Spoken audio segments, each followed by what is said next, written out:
All right, I'd like to call this meeting of the Spruce Town Council for November 10th, 2025. And do roll call for us. Councilman Pate, Present. Councilman McKenna, Here. Mayor Hines, Here. Councilman Holmes, Councilwoman Vincent. Present. All right, next thing is our agenda, and Travis says he needs to move on, so if we can, I'm gonna make a function to move Travis to first in our presentation department updates tonight. Let him get out and get some salt spread if he needs to. Let's go home. With that, I'll take a motion and second to approve the agenda. Motion. Second. Motion by Ross and second by Jack. All in favor? Aye. All right, Wayne, if you'll do our pledge, and I'll do our invocation. Attention, salute, pledge. I pledge allegiance to the flag of the United States of America and to the republic for which it stands, one nation, under God, indivisible, with liberty and justice for all. Shall we pray? Dear Heavenly Father, come to you tonight, thanking you, dear God, for your many blessings. Thank you, dear Lord, for all the things you've bestowed upon us and for allowing us to live in a town and a country where we have the privilege to be able to call on you. Dear Lord, I pray you be with each council member here tonight, everyone here tonight, that we might make decisions that will be within your will and good for our community. And these things I ask in your name. Amen. Amen.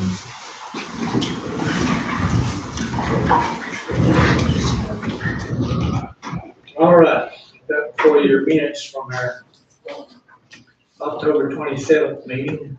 Had a chance to look at them, and I'd ask for a motion and a second to approve them all. I had a chance to look them over and I make a motion to approve the minutes. Motion by Jackie, do I have a second? I will second that motion. Second by Wayne, all in favor? Aye. Marcia, we have anybody signed up for public comment tonight? No. I don't think nobody brave tonight. All righty, we'll move on to department reports. Travis, got you up first. Well, this will be quick. I like eating. There you go, Dick. I'm gonna move on to the second page. That's all I laid out. Been hitting the streets lately pretty hard. Pretty easy for it to get away from this time of year, all the pine needles and stuff. The leaf vac's been a good tool for us. That's gonna keep us good and busy when this snaps over with. Pretty sure the wind brought down what few leaves was still hanging on, minus a couple. Locates are getting way out of hand, 102. That pretty much takes away 1 to 2 people every day to keep up with that. Daniel's printing anywhere 10, 12, 14 a day pretty easy. As far as the 811 system, the part that we look at used to be called Newton. Well, they've swapped systems. And it's used to you got one locate that covered everything. Now you can get one locate for water and one locate for sewer. And putting them in is totally different sequence than before. So if it's the same area or same job, you've got 2 locations? You've got 2 locates for each one. Oh, that's just crazy. Now one thing that it did change that's nice is now it generates a map of the work zone. So say I need to look where Joe Blow's working on putting in a gas line. I can pull that up and it has the GIS of where they're working. So you don't have to go outside that area to locate you. Say Right. Right. And it'll have like a dotted line where their line was crossing the road or anything like that. In a way it takes more time, in a way it's easier. Meter reading started going a little smoother with the import, export, and billing. Still having the same issues out in the system, meters not reading, we're trying to get swapped out of all of the R radio reads to where we can move forward and upgrade the system, hopefully make it a little easier. We've got somewhere around 70, 75 Rs still out in the system. Once we get rid of those, then we can upgrade our readers. Skid steer, great. Yep, got it week before last. Put it into service. Big thank you to y'all for that. That's nice. Makes life more simple. Still working with HGA, trying to get some projects closed up and pushed through with FEMA. No, this was supposed to be last month, but Bolton and Mink is here this week. They had a structural engineer down at the waste plant today. I'm sure Darrell was down there on that. Later this week, they'll have an electrical engineer up here Thursday. He's coming. Wednesday and Thursday. The electrical engineer will be here, and then they're supposed to start their surveying next week.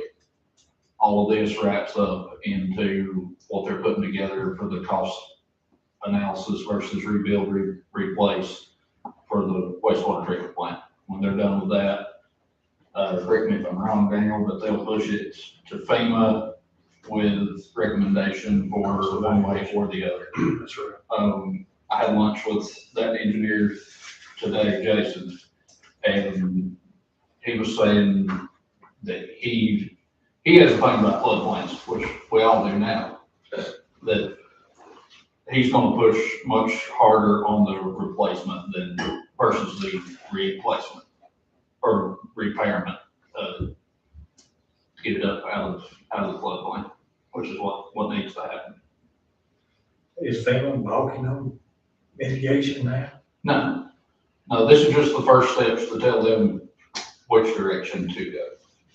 Because you know, with all those early meetings we had forever and ever, they raised your money for mitigation, Well, for the record, FEMA talks on everything. So But this process is just kind of laid out for them. Winter time's upon us, salt spreaders and plows have been checked and ready to go. I hope it's the last time you need them. On your skid steers, in tracks or road Track. It is track. You got anything for Travis? You get heating, did it? Yeah, that's nice. Mm-hmm. That's good. Yeah, we've got some good heat in there. Not gonna be 85 and sunny in there tomorrow, but, yeah. Well, it never was that old. You run out there, that oil first down there and a gallon a minute, still be cold. If you were standing beside of it, it sounded like a air compressor shooting fuel through it. 500 gallon barrel lasts, I don't know, month and a half. It didn't last long. Well, Thanks, see y'all later. Be safe. Bye. Jason, what do you got?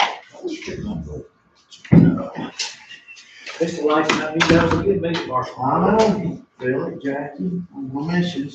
You've been great to work with. Appreciate you. Maybe it'll come back one day. Short and sweet. Last month we had 435 calls. No, I'm sorry, 420 calls. Your sheet says 435 for this month, but they didn't add the 10 days for this month. We actually had a total of 638 calls in just over a month, and that's a lot. So we've been working a lot of overtime here. Couple personnel things. Corey Blevins moved into officer's spot as detective, and so far we've sent him to all of his investigating classes, 7. So he's been gone for months in classes, but we've finally gotten through everything that he needs. He's passed all the classes, got his certification on all of them. And, you know, for the way the world's changed and technology and everything like that, it's very important for my detectives to have knowledge on the way that the job changes, especially the law and everything like that. So him and Michael both are, you know, both of them got all their certifications right now through being investigators through the state, which is a good thing. New officer Jose, he started and is actually working. We got his certification about 2 or 3 weeks ago.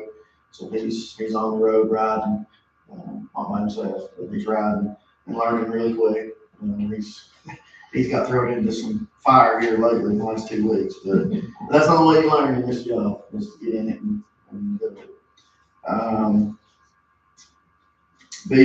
My vehicle finally come. It's actually done, getting lights put in it, so hopefully maybe next week I should get it back.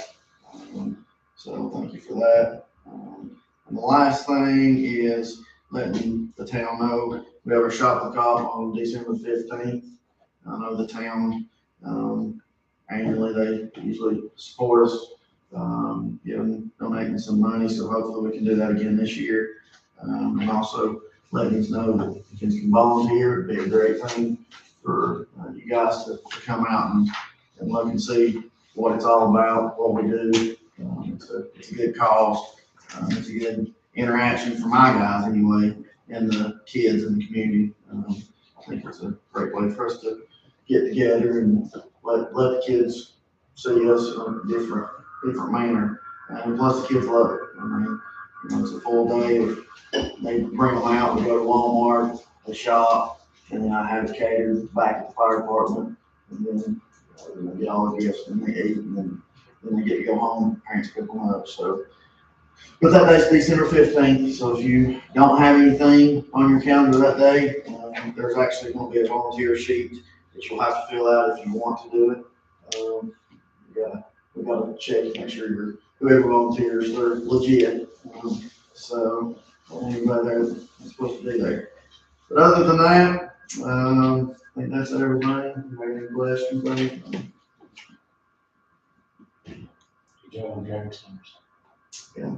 Yeah, we're staying busy. But that's part of it. Gotta do it. So hopefully that caught up anybody here. So, but if it has, come talk to me. Thank you. Thank you guys. How bad road is up toward Blackpool? Huh? I don't know how bad it is up there toward Blackpool. I'll let you know here in just a minute. Darryl, you're up there.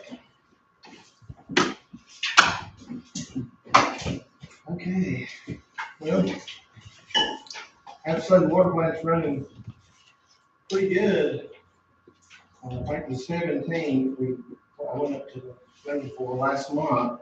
I told everybody it was overspilling, and it was, but the 17th, it was down almost 4 feet. It's 3.5, 4 feet.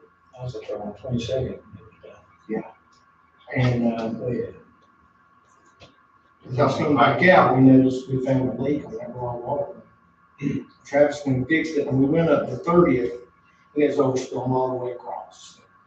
So that's very encouraging, and it seems to be a little bit more feed than from the Beaver Creek than what was probably since before the flood. Darryl, they keep it in McClellan down and things going down, fix it over there. Yeah, but we cleaned it, we went and cleaned it 17th, and then when they fixed that leak, they went up there and dug out some of the gravel and stuff out of it, so it's looking good. So that's encouraging. We haven't had a whole lot of rain. I think we got, about 4 inches in about a week or so. Yeah. That really did. So, but that's the repair on that line, you definitely can tell it.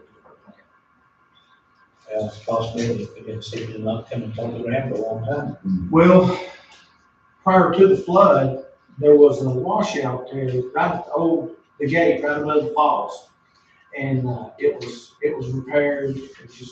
They went up there and filled it in, and then I'm sure they worked on it after the flood, but at the same exact spot where that leak was. So, and that was good to see the whole time.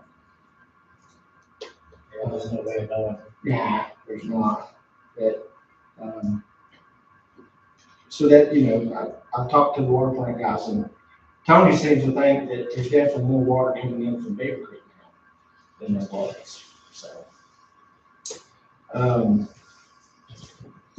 Waste plant, we're moving along on the lab. We will be running the proficiency testing within the next week on the lab, so we'll be able to start running those samples.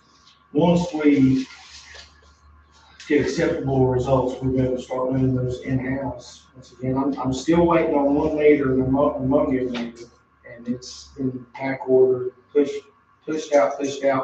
I got confirmation today that it should ship the 21st of this month. So as long as we get our proficiency testing run by the end of the year, we'll be good.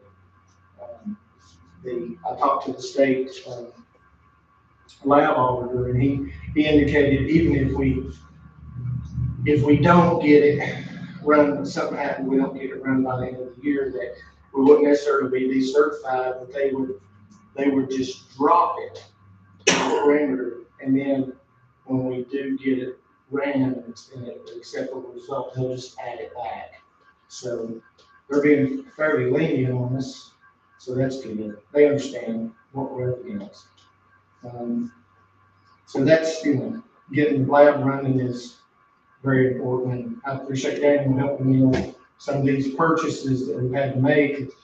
It's not been, it's been a bear, but we're getting there. So important purchases that we had to make just because we lost everything during the flood. And nothing in the lab was cheap. That's for sure. Barney got our retainment wall built and that looks really good. Still got some winterization that we need to do. I think this cold weather can run up on everybody. What expecting it to be this cold this week. But we're faring so far. This team here, the rest of them little treatment plants. Yeah. Oh, the package plants, yeah. Those need to be in Texas. That's where they belong. The whales That's still really good. fizzling down. Yeah, we're about,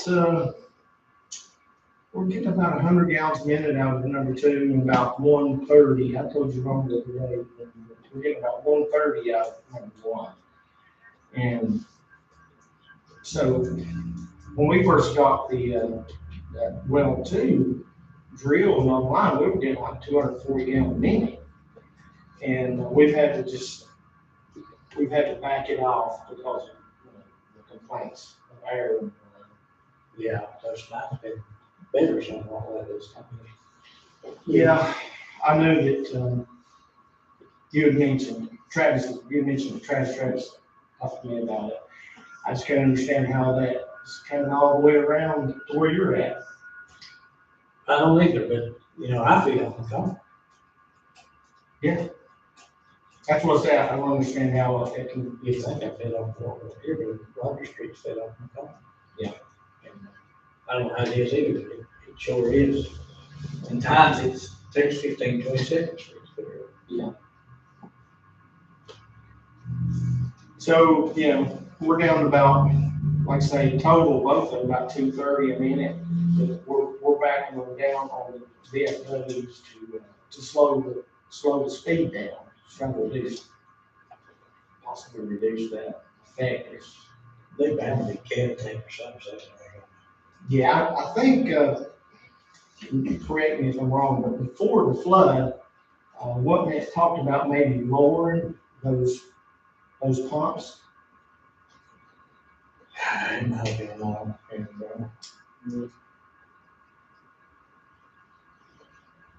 That may just be actually be too little pump for the capacity we got.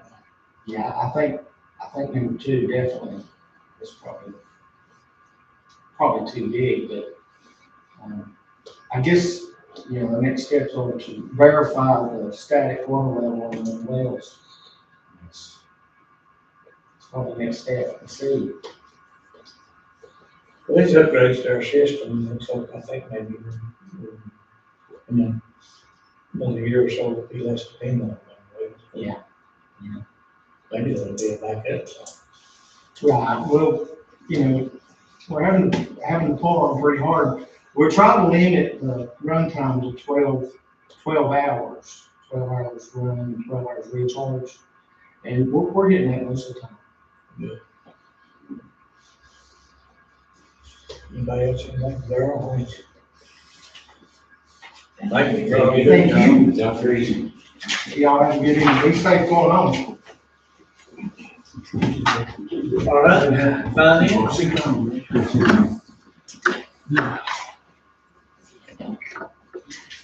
Finance is actually looking good. We've had training for the past 2 weeks with the league in here.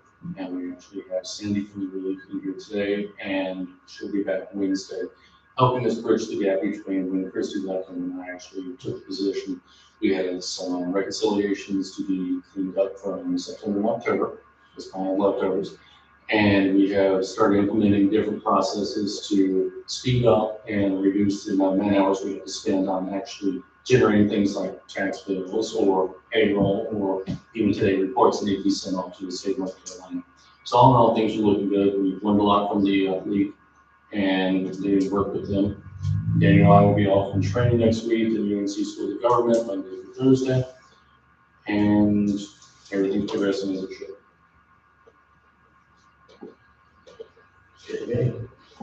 I'll just take a moment to just recognize Brian for literally hitting the ground running. It's been pretty impressive to see how deep he's dug into the finances of the town. Granted, we got a lot of help in here with the league and the folks who are doing more or less a voluntary audit on everything. But kudos to Brian. I'm real happy with his work so far. It is very impressive. He's very, very detailed. I think we're going to be in very good shape. So Thank you. Thank you, Brian. Thank you. Spencer.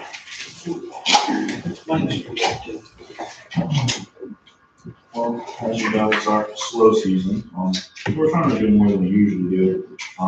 Daniel and I had a meeting with the chamber and about the parade and everything, and we had some business owners in there that expressed that they wanted to see us do some more during the holiday season. So in response to that, we gave you all a little schedule, some stuff we're going to try out this year. This will be on Fridays during the holiday season. Just some kind of free activities to try to see if we can get people downtown, spend a little money, come out to eat, all that. Also in conjunction with the Christmas parade, we're going to do like a kind of parade after party down in the Pocket Park, where we'll have our Christmas tree set up. We'll do a Christmas tree lighting. We'll have some free popcorn for everybody, maybe some hot cocoa and all that, as well as like an ugly sweater contest. And then we'll also be doing that that weekend. We're going to be doing something new as well, where we're doing a sort of small business Saturday weekend raffle. Where people who shop in our downtown business can get a receipt for a purchase greater than $25, put their phone number, email, name on the back of it, drop it in a box down with us. We're going to put together a really nice raffle basket. We're going to go around to the downtown businesses and spend about $500 and put together a really nice basket. So hopefully people will go and spend some money on downtown businesses and we'll want that basket. But yeah, I got the list of the activities that we're doing. Doing sort of like a Whoville Day for our first one on the 5th, some ornament making on the 12th, and then a gift wrapping on the 19th. And then coming back to organizational notes, our board voted last week to keep our programs coordinator, Carter Norris, on through the end of the year using the money we made from the Hellbender Festival. We made about just shy of $12,000 from that. It'll be about $3,000 to keep her on through the end of the year, just because she's doing some great work for us with grant writing and just our programs in general. Halloween was great. Cleanup went well. And then still talking about the holidays. Lynn and Michael Holler are going to go and get the clock park decorated for the holidays, hopefully this week, if it warms up a little bit. We're working on getting the pocket park put together. I'm working on some pretty fun decorations for that. And then my last thing is the Recreation Economies for Rural Communities program that I told you all about at our last meeting. Of course, it's currently frozen because of the shutdown. So when I go and everything back up, we'll get started on that program. But that's what I was like. Oh, one more thing. Today, the heaters in the pocket park aren't working right now. I already called it since last week to try to get that solved, but then I didn't get out there, yet. I said it's gonna be so cold for so long, I just went ahead and winterized those and shut them down. So the pocket park restrooms are shut down right now, just so those pipes don't explode again like they did last year. Because that was $12,000 we really didn't need to be spending. So yeah, that's what I got for you. Any update on the clock? No, I found the company's stuff in my invoices finally. I gave them a call, but I haven't gotten anything back yet. But I've got some time. I'll love them. They're gonna hear from me. Especially while we got you and Daniel and Chad and everybody here, where do we stand on the agreement between the town and the park? So I've gotten the opinions from my executive committee on that. That got sent over to the Center for Nonprofits at the suggestion of North Carolina Main Street. I'm waiting to hear back from them on whatever their opinion is. So I'm kind of getting to the point now where we need to get something signed. So I'm thinking what we need to do is I'll just get the opinions from my board together, and then maybe Daniel, Chad, and I sit down and just look at that and see if we can just knock it out ourselves rather than trying to do this up the way we've been doing it. It's been going on a long time now. Been a long time. I'm gonna be leaving with a lot to sign and agree upon. So, Do it next week. Yes. Okay. And if you can just email I can do it. that stuff, Chad and I can certainly look at it and be happy to. I can put that with you. Yeah, absolutely. thanks, man. Thank you, sir. Is there anything else?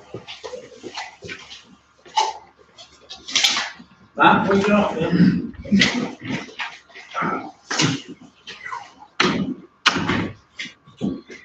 Mike, just quick, like everybody, like Spencer said, this is our slow time of year.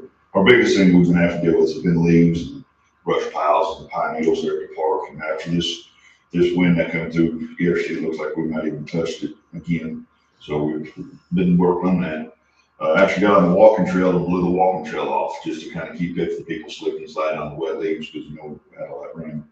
We've been cutting some trees back and mulch flower beds. Was able to winterize the lower restrooms, got them closed till spring. We still do have 2 outhouses. We've got one by the playground, one up by the pickleball court. Somebody has to use the restroom. Those are available there. As far as in Riverside goes, we've just been doing some, and same thing with Brad Reagan, just some touch up, weed eating and mowing in certain areas. As far as the pool goes, we finally got it drained, even though we're still working with the rainwater in there every now and then, but got it drained out. Working on cleaning the pool. We've closed and winterized the bathrooms, the pump room around the pool. And last board meeting, I told you that it was going to be right around 140,000 plus to replaster it. Now that I'm able to get down in the pool and see things, I think we can go through another year without it because I'm going to try to do some looking for grants.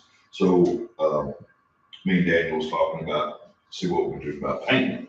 And so I got a whole actual pool patio, and just for us to paint it, and it's buying the paint off of them, buying the paint, the thinners, and all that, the tax and shipping and everything. That's $12,719.09. So what I'm gonna do is I'm gonna go around and see if I can find some other companies and see what they got, because they broke it down to what we actually need for that pool to paint it back the same color. How many gallons of the robin egg blue, and how many gallons of the black, and how many things to paint there and all that. So that's where we're sitting on that. As far as the town goes, work on the Christmas lights there at Whitton's. Did find those 3 wreaths that need to go on North Street hung up. So found them and they light up and they work. Had the Christmas tree stand fixed for Lower Street, the one that they put their Christmas tree on, it had snapped last year. So we was able to get it fixed and get back to them. As far as other business goes, that webinar I was supposed to attend on October 23rd was rescheduled to the 18th of this month. And that was the one about a quick ARTIF grant for parks. And then there's another one they sent to me on the 12th, and I've signed up for this, and this is another grant money for parks. This is the bigger part of one. The one on the 23rd is like an emergency where they have a little bit extra money. We're trying to get out to West North Carolina. And then this other one's the actual big one, like how we got the parks done before, so I'm like, and then of course, that's just on the computer on Zoom, so I'm gonna sit down and see what we'll do about trying to get some extra money to get these parks up going again. So pretty much it's about it. It's, again, that's that time of year for us where it's just land maintenance more than anything. Cutting trees, clearing up brush, underbrush and stuff like that. So that's all I have. Anybody, any questions tonight? Thank you. Doing no special. I guess we have nothing listed under action items for tonight, so we'll move on and Daniel's report. Thanks, Mr. Mayor. I'm gonna make this quick so I can get out there and do donuts so that's next door here. Already messed up all the snow in the parking lot.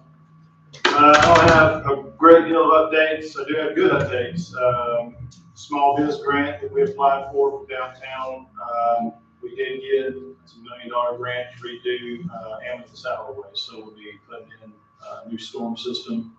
And then when we open that up, we're going to go ahead and internally do the water sewer and put that on gravity feed. So no more pump station behind Mr. Strout's business there. So I'm sure that would be a glorious day when that happens, but we got the money. So Question for them.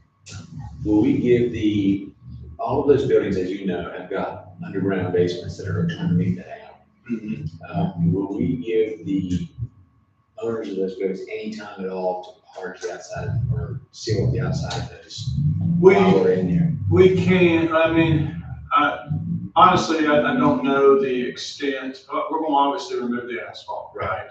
And then we're going to have a storm drain of what size hasn't been determined. And then our sewer line, gravity feed, probably a 6-inch or something, and then we'll have some water lines. I know what you're talking about. Like, for instance, I think at El Ranchero, their cooler is literally under the alley. But a lot of the other businesses come real close to the alley, but their one is right underneath. But they have already dug up, if you've been back there, and he knew that this was in the works and that there was a possibility that there might be a little redundancy, but he was okay. So as long as we fix back equal to or better than what he did. But so he did do some stuff that's helping. I think at a minimum, when this thing's all redone, we got nice new asphalt down, and they put put a membrane under that, and we have a storm drain in. I think the water will be minimal. I mean, we can certainly try to look at the opportunity if a business wants to do something to say, hey, this is open. Do you want a couple of weeks to try and do something, and extend that?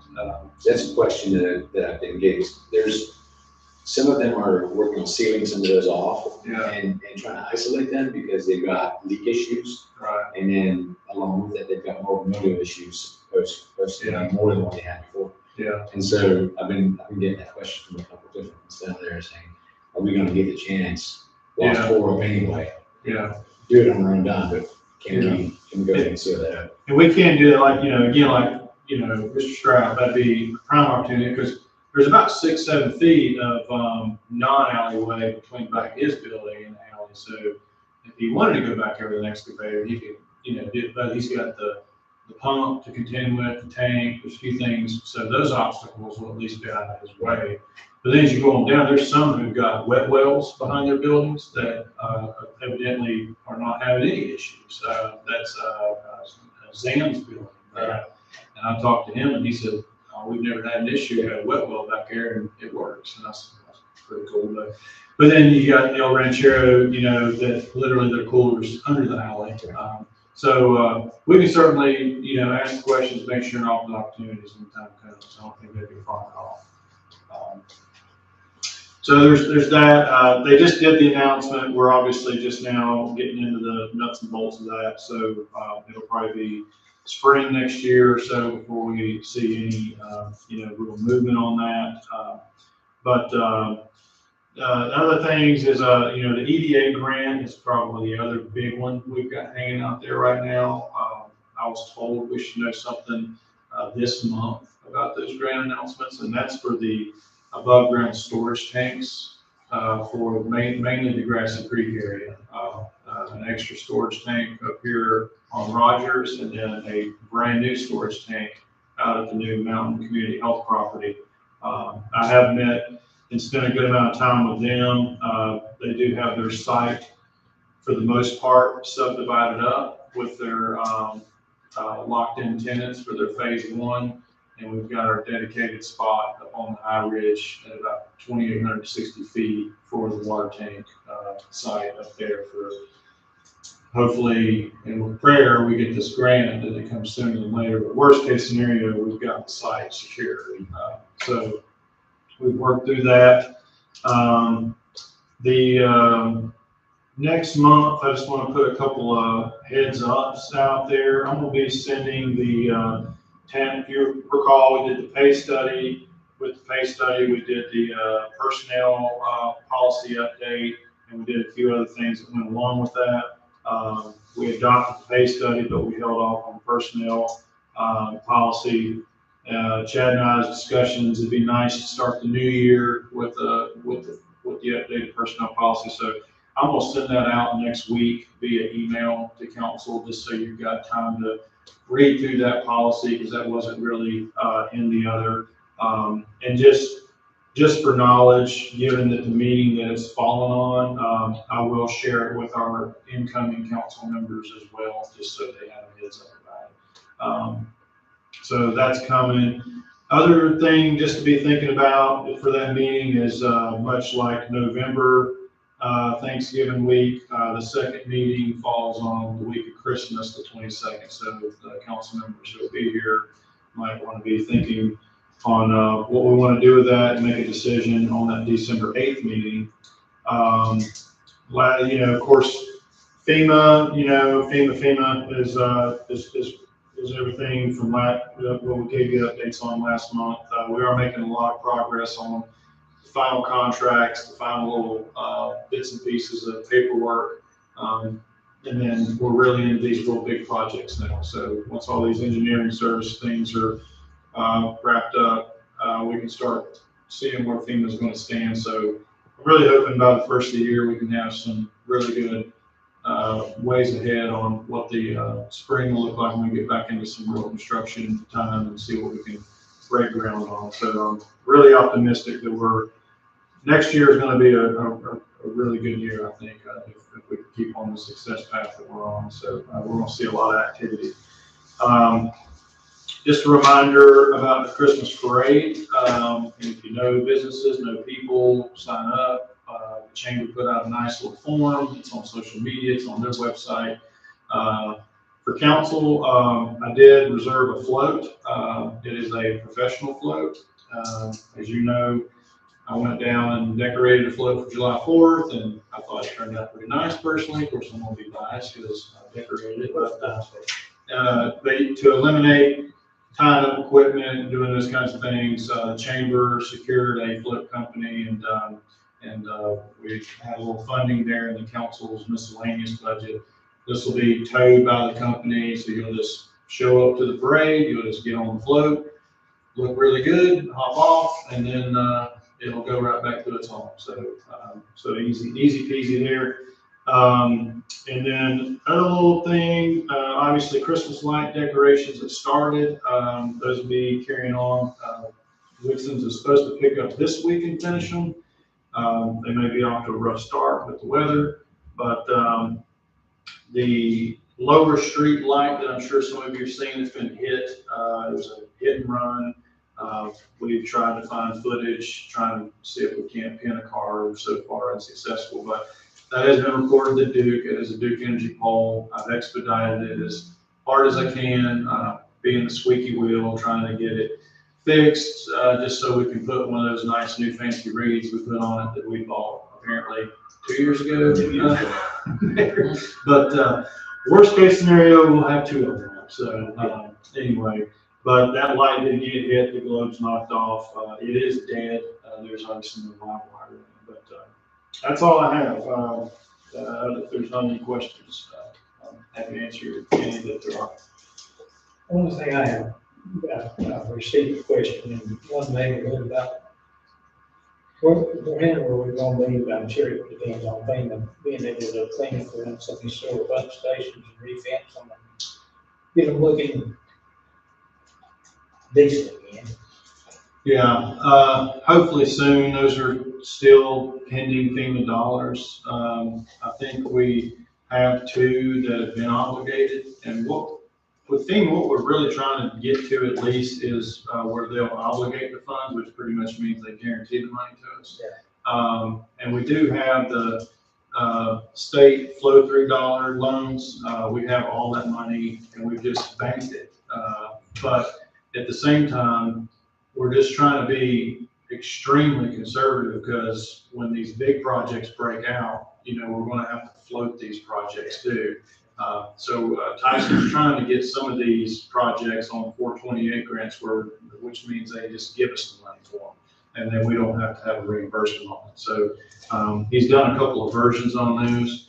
So hopefully we can get to some of that stuff like over the winter, that's a little bit lighter project, and see something turn the page on that. But I'll follow up with Tyson and see what we can do with our pump stations and things. When you got in there, in Shannon Drive Road there was right in an invisible neighborhood area. Yeah, okay. That's the one I'm getting complaints on. Right. Yeah, those and just to go on record, I got a call today, well, with a very aggravated citizen and despite who they are, by some people's view still, I view everybody the same, but I know frustrations are up there with like some of our culverts that we're still battling, the slide on Elm Street and stuff like that. Willis, down here at the bottom of, Willis Street, right? That's a little bit of a rough situation there, and we really are, fine. We got engineers working on those now. McGill and Associates is working aggressively on both of those projects, Elm Street and Willis, to try and get that stuff cleaned up, because we don't want people having damage behind or on or near the buildings or anything or near their homes, and we're trying to get it all cleaned up as quick as we can. We did get a lot this summer, but we just seem to can't get them all done as fast as we can. But so anyway, but I'll look with Tyson, see if we can get Shannon Drive's pump station expedited. That's how long Willis Street's constructing you full of traffic, is it? That's the uniqueness about it. It's almost like a driveway. Yeah, exactly. And, but regardless, it is what it is. It's still a collapsed area. It's not safe, and the ownership is on us. And my understanding is there was some, damages prior to Helene, but Helene really did it in. So we're going to try our best to get that fixed so that, just do what we're supposed to do. So. Anybody else, anything? Thank you. Congratulations on the grant. That was big. That's a good one. And to add to that, we went ahead, so the small business grant allotments are on paper. They divvied out about $5.5 million per county for Western North Carolina damaged areas. And COG and I are already working toward the other theoretical $4.5 million or so that's on the table for downtown. And the focus is the electrical utility. We're going to try to pull off Berrien downtown utility. The biggest concern is you can't deploy a ladder truck downtown. That's a huge concern.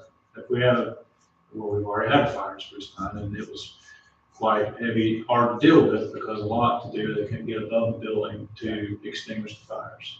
They had to work from the ground. So we're going to use some of that historical data, and then we're going to use what it does from the Helene factor, and just see if we can get that underground downtown.